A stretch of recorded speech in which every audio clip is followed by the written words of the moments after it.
காழ்ப்புணர்வு கொண்டவர்களின் கைகளில் தமிழ்நாட்டு ஊடகங்கள் சிக்கி இருக்கின்றன என்பதை பார்க்க முடிகிறது.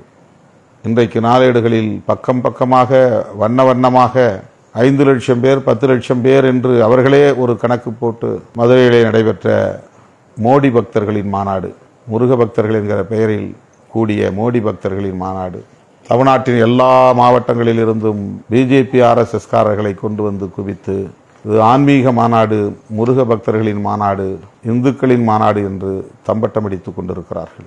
நாளேடுகள் மட்டுமின்றி சமூக ஊடகங்களும் சேட்டலைட் தொலைக்காட்சிகளும் இதற்கு மிகப்பெரிய அளவிலே முக்கியத்துவம் கொடுத்து தொடங்குவதற்கு முன்பே உதாகரப்படுத்தி நடந்து கொண்டிருக்கிற போதே அதனை எந்த அளவுக்கு ஊதி பெருக்க முடியுமோ அந்த அளவுக்கு ஊதி பெருக்கி பூத கண்ணாடியால் பிரம்மாண்டமாக காட்டிக் கொண்டிருக்கிறார்கள். ஆனால் நம்முடைய பேரணிக்கு உள்ளே ஏதோ ஒரு பக்கத்தில் 3 கால செய்தி, அவ்வளவுதான். மேடையில் நான் நின்ற ஒரே ஒரு படம், மக்கள் திரளை ஒரு படமாக கூட எடுத்து போட அவர்களுக்கு மனம் வரவில்லை. அப்படிப்பட்ட காழ்ப்புணர்வு கொண்டவர்களின் கைகளில் தமிழ்நாட்டு ஊடகங்கள் சிக்கி இருக்கின்றன என்பதை பார்க்க முடிகிறது.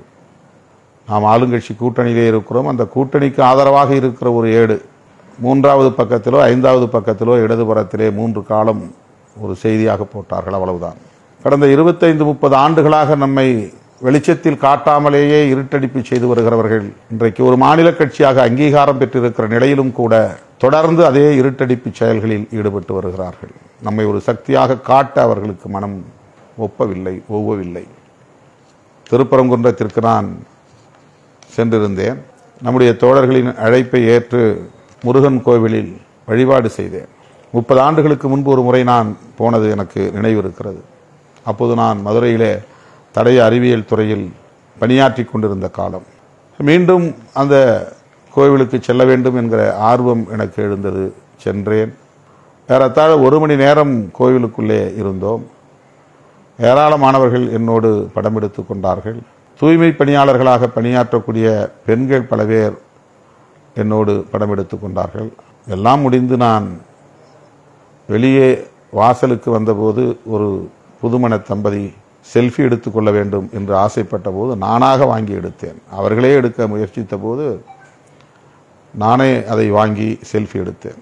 அப்போது நெற்றியை நான் துடைத்தேன். அது வழக்கமான ஒன்று. திருநீர் பார்த்து துடைக்கவில்லை. நெற்றிலே வேர்வை இருந்தாலோ அல்லது வேறு காரணங்கள் வேறுத்திருக்கும். வழக்கமாக நான் எப்போதும் தலையை இப்படி நெற்றியை துடைப்பது வழக்கமானது. எந்த உள்நோக்கமும் இல்லாமல் நெற்றியை சரி செய்தேன் அல்லது துடைத்தேன். இதை வைத்துக்கொண்டு 1 வார காலமாக கடுமையாக விமர்சித்துக் கொண்டிருக்கிறது சங்கி கும்பல்.